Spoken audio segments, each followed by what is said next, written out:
Stores are closing, bankruptcies are on the rise, and the old retail model no longer works.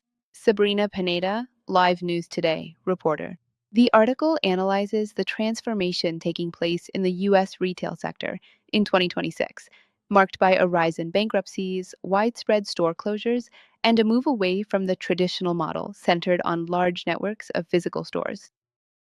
Far from signaling the collapse of retail itself, these changes reflect a structural adjustment in the way companies operate, now combining physical locations with e commerce, logistics, data management, and financing. A prominent example is Saks Global, owner of Saks Fifth Avenue, Neiman Marcus, and Bergdorf Goodman, which filed for Chapter 11 bankruptcy on January 13th, 2026.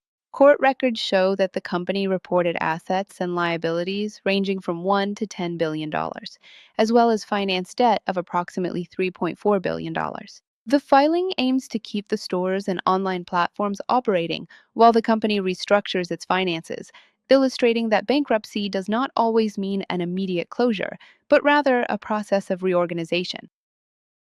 The article places this case within a broader pattern affecting both luxury retailers and those in the mass market segment. Several iconic brands have exited the market or significantly reduced their physical presence in recent years, while others have opted for managed closures to cut fixed costs without resorting to legal proceedings. These decisions usually arise when stores no longer generate enough revenue to cover expenses, such as rent, utilities, staff, insurance, and inventory losses. Three main factors are driving these changes.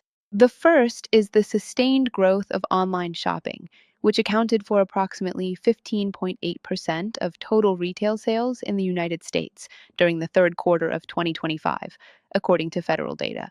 The second is the increase in operating costs, which largely remain fixed even as in store traffic declines. The third is the debt accumulated during periods of expansion, when credit was cheaper.